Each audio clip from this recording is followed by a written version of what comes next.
Okay ma'am, coming to one of the important points. ఇప్పుడు ఒక women leadership అన్నది ఒకటి ఉంటే what kind of a changes we can see as society? Because మీరు ఇప్పుడు చాలా అంశాలు చెప్పారు. చాలా మేల్ లీడర్స్ నేను అబ్జర్వ్ చేసింది, ఎంతోమంది మేల్ పొలిటీషియన్స్ లీడర్షిప్ పొజిషన్స్ ఉన్న వాళ్ళు ఎన్నడూ టచ్ చేయని కొన్ని పాయింట్స్ మీరు మాట్లాడారు.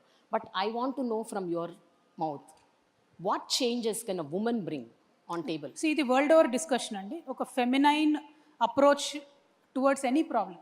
It could be towards war, it could be towards science and technology, it could be towards how to handle environmental issues, anything. A feminine approach to an issue brings more sensitivity on to the table.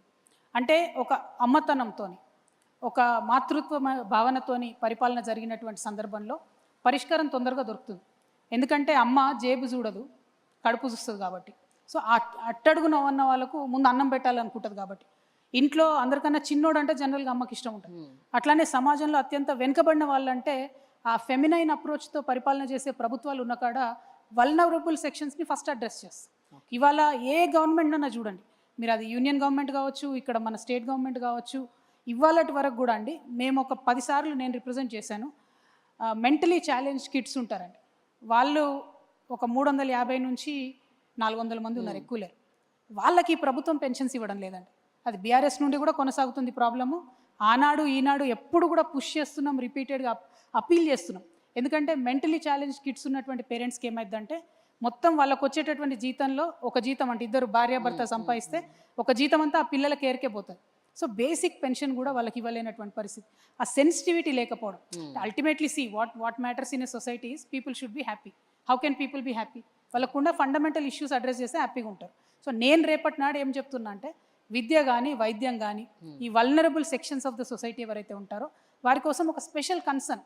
ఇట్లా mentally challenge kids ఉన్న వాళ్ళకి మా government వస్తే ఒక care టేకర్ని ఇస్తాం. Senior citizens ఉంటే ఒక care టేకర్ని ఇస్తాం. చాలామంది యాక్సిడెంట్స్ అయ్యి స్పైనల్ కార్డ్ యాక్సిడెంట్ అయ్యి బెడ్ రిడన్ ఉంటారు, వేళ్ళ మీద లెక్కించదగిన వాళ్ళు ఉంటారు.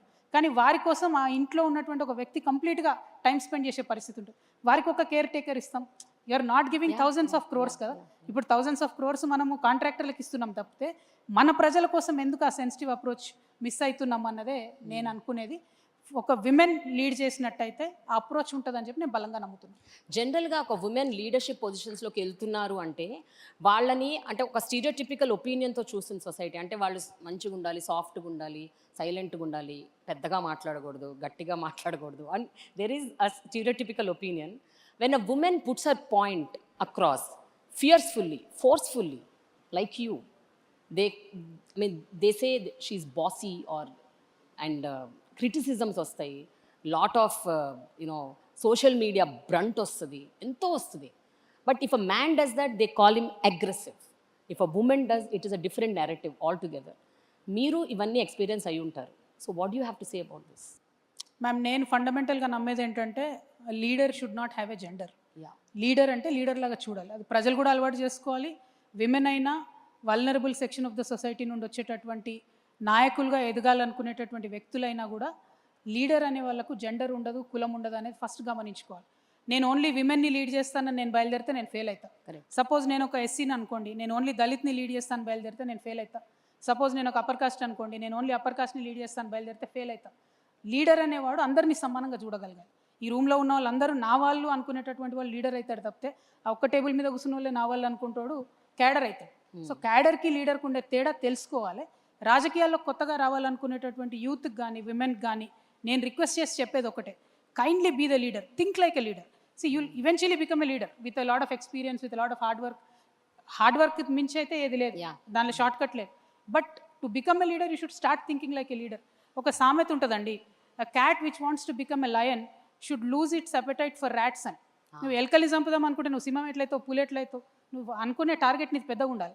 అప్పుడే నువ్వు సింహం లయన్ అవుతావు తప్పితే లేదా పిల్లిలాగానే మిగిలిపోతావు. కాబట్టి ఆ అప్రోచ్ సొసైటీలో వచ్చినప్పుడు మాలాగటి లేడీస్ కావచ్చు, వల్నరబుల్ సెక్షన్స్ నుంచి లీడర్షిప్ చేద్దాం అనుకునే వాళ్ళు కావచ్చు, అరే నాకు పొలిటికల్ బ్యాక్గ్రౌండ్ లేదు, నా దగ్గర పైసలు లేవు, నేను ఎట్లా లీడర్ కావాలనుకునే వాళ్ళు కావచ్చు, థింకింగ్ మారితే అన్ని మారుతాయి అనేది గమనించుకుంటే బాగుంటుంది. మీ అటైర్, మీ డిస్పోజిషన్, మీ ప్రజెంటేషన్ కూడా మారుతూ వచ్చింది ఈ 10 ఏళ్లలో. అక్క అని పిలిపించుకునేవారు ఒకప్పుడు, ఇప్పుడు అమ్మ అని పిలవాలని కోరుకుంటున్నారు. So what is the ideology or philosophy or strategy behind this? Generally people should age in a very dignified manner and age మారుతున్న కొద్దీ మన భారతదేశంలో అందరూ కూడా అటైర్ మార్చుకుంటూ వెళ్తారు. సరే వేరే దేశాలలో 60 ఏళ్ళు 70 ఏళ్ళు కూడా మళ్ళీ ఇంకా యంగ్గా కనపడాలే ప్రయత్నం చేస్తూ ఉంటారు. But with age people generally keep changing. My attire or my appearance or my thinking has changed very drastically after my experience in the jail. నేను ఆ చూసినటువంటి పావర్టీ కావచ్చు, చూసినటువంటి కష్టాలు కావచ్చు, లైఫ్ చాలా చిన్నది, ఈ చిన్న లైఫ్లో ఏదో పెద్దగా పనిచేయాలని అనుకొని నేను చాలా బలంగా ముందుకొచ్చానండి. మీరు అన్నట్టు why should you think like a mother not like a sister అంటే, సిస్టర్ బాధ్యత కొంతవరకే ఉంటుంది. మదర్ అయితే ప్రాణం పెట్టైనా కుటుంబం కోసం పనిచేస్తాను. నా ఇంట్లో లొల్లైతే నేను ఎంత తపనబడి పనిచేస్తానో, నా రాష్ట్రంలో ఏ మూల లొల్లైనా కూడా నేను అంత తపనబడి పనిచేయాలని అనుకుంటున్నా. కాబట్టి I want to think like a mother. I want to take that responsibility like a mother. I hope people will understand and people will support me. Yeah.